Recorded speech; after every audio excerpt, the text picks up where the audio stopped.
Hello everyone, I'm Dr. Karthikeyan, pediatrician and newborn baby specialist. Today I'm going to talk on an important topic about newborn baby jaundice. So, jaundice in newborn babies is a very common source of parental anxiety. So, I'm going to highlight 5 things about newborn babies jaundice which parents need to know. The first point is about why do babies develop jaundice in the first few days after birth. The second point is about what are the symptoms of newborn baby jaundice? The third point is about what are the complications we need to be aware of. The fourth point is about the treatment of newborn babies jaundice. And finally, I'm going to talk on prevention of this jaundice. So going to the first point of why do newborn babies develop jaundice?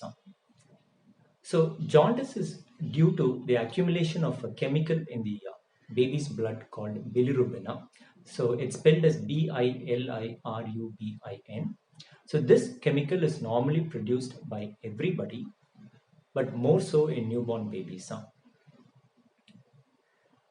So this chemical is also produced by adults like me, but my liver is mature enough to have the ability to remove this constantly from the blood.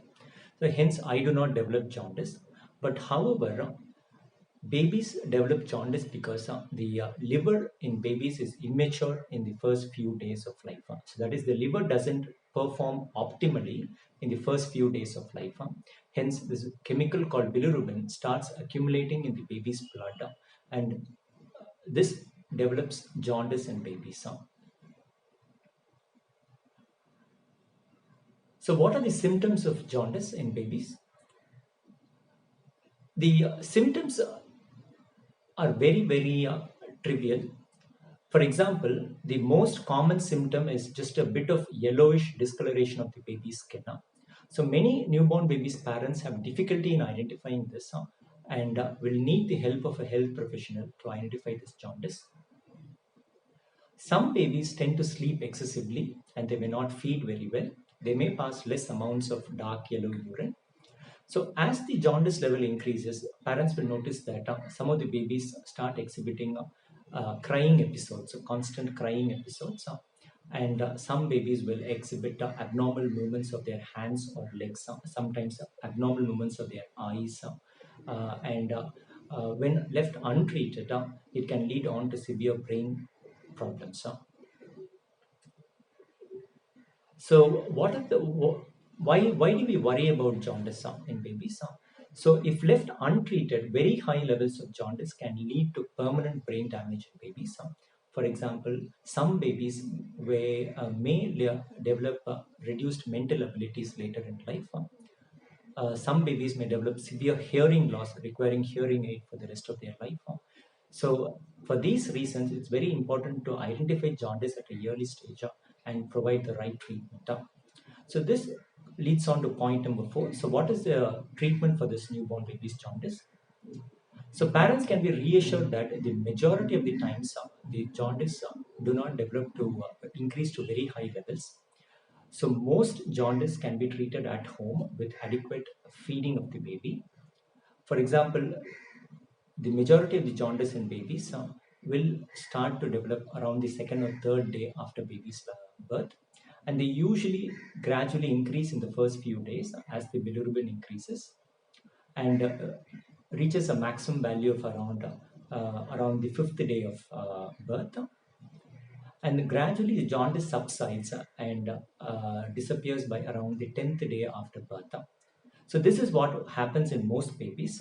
However, a small number of babies may develop higher levels of jaundice, requiring a treatment called phototherapy. This phototherapy is a specialized form of light treatment at a particular wavelength, which can be given to babies in a safe setting in a hospital. The pediatrician will decide about the duration of light and the intensity of light. And finally, a very small number of babies with very high levels of, or the dangerously high levels of jaundice, which can lead to brain damage, they will require a procedure called exchange transfusion, where the baby's part of the baby's blood is removed from the body and infused with fresh blood in order to rapidly remove the bilirubin which gets accumulated in the baby's blood. So we move on to the fifth point, which is about prevention.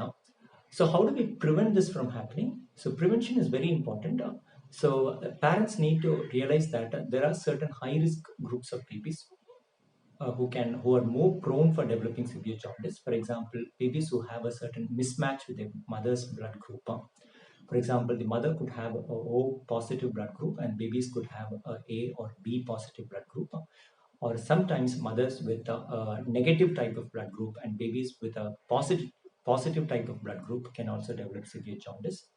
So babies who are born prematurely can also have higher levels of jaundice. Some babies who start developing jaundice within the first 24 hours after birth, so they are also at a higher risk of developing severe jaundice. So parents needs to be watchful and highlight such babies to their pediatricians so that actions can be taken at a correct stage. So in this video, we have covered about the reasons why newborn babies develop jaundice and what are the treatment options available. So if you find this information useful, do like our video, share this video with your friends and family, subscribe to our healthcare channel in order to get more information about these. And finally, click on the notification bar to receive notifications on a regular basis. Thank you so much.